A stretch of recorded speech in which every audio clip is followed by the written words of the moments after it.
Hello everybody, welcome back to Screenstars. I'm here to bring you another of my classic film reviews, and today I'm taking a look at the 1994 gothic superhero film The Crow. The film is directed by Alex Proyas and it stars the late Brandon Lee, Michael Wincott, Rochelle Davis, Ernie Hudson, Bai Ling, David Patrick Kelly and Tony Todd. Right, okay. This film focuses on Brandon Lee's character, Eric Draven. We see at the beginning of the film, he and his girlfriend have been murdered by a local gang. He then, a year later, is brought back to life by a crow to right the wrongs of his and his girlfriend's death. And he targets the gang of thugs that committed this crime. Right, what are my thoughts on the 1994 version of The Crow? Well, it's a long, long time since I've seen this film. I'm not going to lie.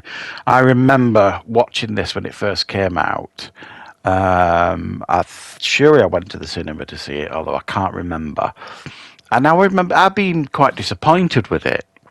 Now, for no other reason really, that at the time I was 22 years old, 23, something like that, when this came out. And, you know, I was, my image of superhero films in them days, you got to remember this was way before like the Marvel Cinematic Universe or anything like that, was like, you know, Batman, 1989 Batman and the Superman films and things like that. So, you know, you got to see like a version of like a hero, and I thought The Crow, and I knew nothing about The Crow at the time when I went in to see this film. I just, you know, at the time I used to read a lot of film magazines and things like that, and there were a lot of people talking about it, and of course the big news leading up to the release of this film was obviously the tragic death of Brandon Lee on the set of The Crow. So it was huge news at the time. This film, you know, because they kind of had to get permission from his family to kind of finish the film and get it put out into the cinemas, and it almost seemed like that was the grim reality of why a lot of people actually went to see this film, was because of that reason. And probably I would put myself in that category a little bit as well, because I didn't know anything about The Crow at the time. I knew who Brandon Lee was because I loved Showdown in Little Tokyo and the other films he'd done. I was well aware that he was the son of Bruce Lee, so I knew who Brandon Lee was because, you know, I used to watch a lot of the action movies mainly at the time. They were mainly my main source of entertainment in them days, you know, the action movies. So yeah, I remember being a little bit underwhelmed by the film, and I've probably seen it maybe once or twice since then, and not seen it for a long, long time. But after rewatching this film, I was actually deeply impressed with it. Watching it at the position I'm at now in regards to the age I'm at, the fact that, you know, I do a lot of reviews, so I kind of look at films in a bit more of an analytical way these days. And obviously, after watching the recent remake of The Crow with Bill Skarsgård, and saying that I didn't think that film was horrifically bad or anything, but my God, it's not even close in regards to these two films. This Brandon Lee one, is infinitely better than the Bill Skarsgård one in every way. I think you could argue that the most recent one probably it would have been better suited to almost kind of copy this film in some ways, because the direction they took it in was so far removed from this. It's not even, you know, you can't compare them really, other than name alone. The fact that they're both called Eric Draven, that's the only comparison between the two, in my opinion. This is so much better. And I was so impressed as well with Brandon Lee in this film.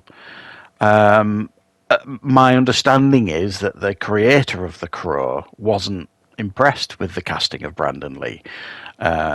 You could argue he was only really at the start of his film career. He'd done a couple of things, and you would probably look at something like Showdown Little Tokyo, and you'd look at that and think they've just cast him as Mike Rowe. Oh no! But he was completely won over by Brandon Lee when he saw how his thoughts on the character and the way he looked in the get-up and his performance. And I have to agree, this was an outstanding central performance by Brandon Lee, completely and utterly committed to this character. And proved he had a great deal of acting ability. And this, without a shadow of a doubt, would have been his breakout role. No doubt at all, this would have been his breakout role to kind of step away from the shadow of his father. And obviously that didn't happen because of the tragic circumstances. The film is dark. The film is gritty, it's dirty, it's got this gothic feel and look about it. It feels a very, very, I don't know, and this is possibly why when I was younger, I didn't take to it so much, because the whole idea of a film that was just set all in rain, basically, all at night, very dark and grim and grimy. It wasn't a pleasant film to watch. Still isn't really in many ways. It's not meant to be. It's meant to be difficult at times to watch. And he's got a fantastic villain in Michael Wincott, who plays top dollar here. Very, very effective villain. And the character of Ernie Hudson, Sergeant Albrecht, was a nice addition to the film because it brought some humanity to the film, which the film desperately needed, as well as Rochelle Davis, who plays Sarah, a young girl who Eric and Shelley kind of looked after when they were still alive, because the mother wasn't kind of doing the job, sort of thing. She was a drug addict, etc. So both these characters, Sarah and Ernie Hudson's character, brought some much needed humanity to the film, and also brought some much needed humanity to Eric Draven's character, because he could quite easily have been a very one-dimensional killing machine, just hell-bent on, murderous vengeance sort of thing, which he is to a large degree in this film, but he gets pulled back and he's drawn to these characters of Ernie Hudson and the little girl Sarah. He's drawn to them characters, if you like, because it's almost like it allows him to cling on to what humanity has got left. So yeah, this film for me is very impressive. I really enjoyed it. Watching it, as I said, at this stage in my life, I thought Alex Proyas gave the film a real feel about it. It's hard to describe. Very impactful. I love some of the set scenes, action set scenes in the film. I love that scene where he kind of blows up the pawn shop, and the explosion just engulfs him. It makes an even bigger part that he can't die, basically. Is it perfect? No. His transition to the Crow happens probably way too quickly. His acceptance of who he is, what he's become, happens way too quickly. There's no guidance there. He just kind of rises up from the grave, returns home, and then basically just puts some face makeup on, and he is the Crow.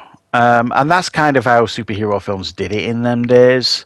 They didn't worry too much about overcomplicating things, I suppose.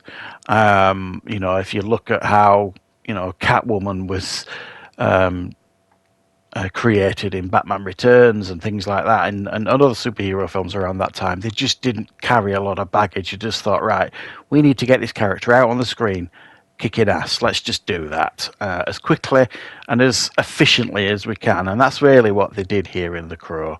They just didn't mess about. But yeah, you know, there's a couple of bits and pieces here that you can kind of poke at, but there's far there's so many positives that outweigh what you could even consider a negative in this film, and I, you know, was very impressed checking it out again. So I will definitely be looking to add this one to my Blu-ray collection. I may even consider watching the sequels, although I've not seen any of them, and I've heard they're all pretty damn bad. So let's just see. I'm not sure I'm going to put myself through that, but you guys let me know what your thoughts are on if you've seen any of the sequels.